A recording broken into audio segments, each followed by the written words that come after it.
नमस्कार, मैं हूं नीलू। तो गजा पर इसराइल ने जिस तरह से हमले किए उसका बदला अब हुती ने ले लिया है। हुती ने एक बड़ा हमला इसराइल के ऊपर किया है। गजा की बात की जाए तो करीब 400-450 लोग वहां पर इसराइल के हमले में मारे गए, लेकिन अब हुती इसका बदला ले रहा है। हुती पहले ही चिता चुका है, चाहे वो अमेरिका हो या इसराइल हो, वो लगातार ये कहता रहा है कि अगर गजा में स्थिति ठीक नहीं हुई तो उसके हमले जारी रहेंगे। इसी पर बातचीत करने के लिए मयंक मेरे साथ जुड़ गए हैं। मयंक, जिस तरह से गजा में इसराइल ने हमला किया, इतने सारे लोग मारे गए, रमजान का महीना है, पहले रसद रोकी गई और अब तो कह लीजिए कि सीज फायर तो बिल्कुल खत्म हो चुका है। ऐसे में अब हुती का ये बदला, आप किस तरफ से इस वॉर को आगे बढ़ता देख रहे हैं? देखिए, हुती की तरफ से दो हाइपरसोनिक मिसाइल्स जो हैं वो सेंट्रल और साउथ इजराइल के ऊपर फायर की गई कल। और बताया जा रहा है कि ये, जैसा कि आईडीएफ की तरफ से दावा किया गया है कि रात को सेंट्रल और साउथ नेगेव के इलाके में रात के वक्त अचानक सायरन बजने लगे।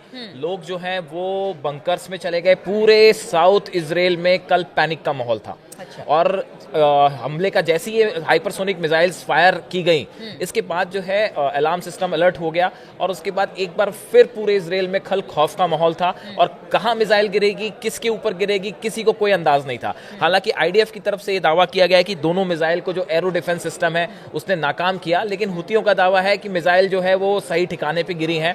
देखिए, असल में ये जो दोनों मिसाइल्स फायर की गई, ये नेवेतिम जो एयरपोर्ट है, एयर बेस है, उसको टारगेट करके ये दोनों हाइपरसोनिक मिसाइल्स जो हैं वो फायर की गई थी। ज्यादा से ज्यादा डैमेज, जी, ज्यादा से ज्यादा डैमेज। और निशाने पर आम आदमी नहीं था, निशाने पर इजराइल की एयरफोर्स और आर्मी है।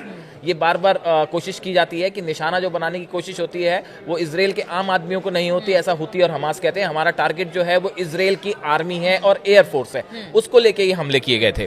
दूसरी तरफ अब इजराइल का कहना ऐसा है कि हमले हमने नाकाम कर दिए हैं, लेकिन हुती और हमास दोनों की तरफ से ये बात साफ कर दी गई है कि जो अटैक गजा में इजराइल ने किया है इसका बड़ा बदला लिया जाएगा और आने वाले कुछ दिनों में इजराइल पर इससे भी बड़े हमले के लिए इजराइल को तैयार रहना चाहिए। और देखिए, ये एक हमने पहले भी कई बार देखा है कि इजराइल का जो डिफेंस सिस्टम्स हैं, वो चाहे आयरन डोम हो, चाहे एरो हो, ये सब सिस्टम्स पहले भी फेल हो चुके हैं कई बार। तो ऐसे हालात में पूरे इजराइल में एक पैनिक का माहौल था। रात के वक्त अचानक सायरन बजने लगते हैं कि भाई मिसाइल अटैक है, मिसाइल कहाँ पे गिरेगी, क्या बड़ा नुकसान तो नहीं हो सकता। लेकिन उसके बाद देखिए, अब जैसे जैसे हालात, जो आपने कहा कि अब इसमें आगे क्या, देखिए हुतियों की तरफ से तो पहले ये कह दिया गया था कि भाई अगर किसी भी तरह का आप हमला करेंगे तो हम जवाब देंगे। अमेरिका एक तरफ हुतियों पर हमला कर रहा है, वहां पे जो लाल सागर में जो हुती की तरफ से जो है बताया जा रहा है कि 48 घंटे में 3 बार जो वॉरशिप्स हैं अमेरिका के, उन पे हमला किया गया, इंक्लूडिंग ट्रूमैन। तो देखिए, ये बड़ा अटैक है जो हुतियों की तरफ से जो है किया गया। उसके बाद अमेरिका उसे काउंटर कर रहा है, लेकिन जिस तरह से एक बार फिर हालात आप देखिए कुछ फिर से वैसे ही होते जा रहे हैं जैसे 17 महीने पहले थे। जैसे देखिए, हुती अब गजा पर हुए हमले का बदला ले रहा है, लेकिन हमास भी चुप नहीं बैठेगा।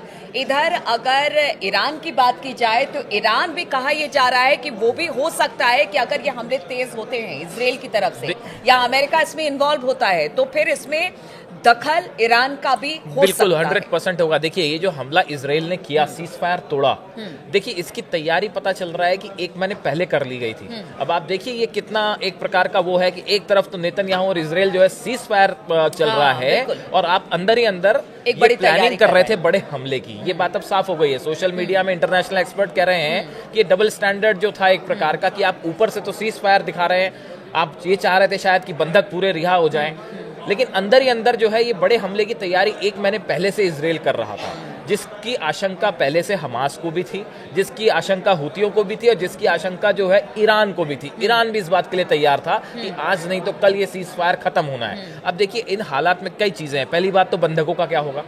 हमास ने साफ किया अगर इस तरह के हमले जारी रहे तो बंधकों की जान को खतरा है।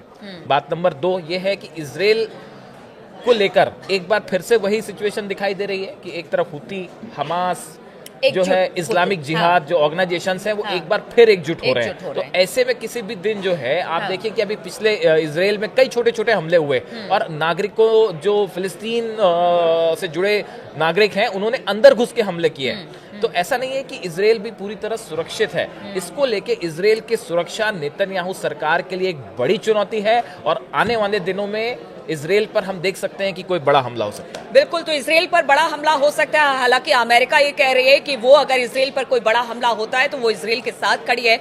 लेकिन इस वक्त जो हालात मिडिल ईस्ट में पैदा हो रहे हैं, जो इस वक्त स्थिति बनी हुई है, हुती, हमास और अगर बात की जाए बाकी संगठनों की, ईरान का भी अगर इसमें दखल होता है, तो कहां पर जाकर और किस तरह से ये जो पूरे हालात हैं वो बनते हैं, इस पर लगातार हमारी नजर बनी रहेगी। आप बने रहिए हमारे साथ।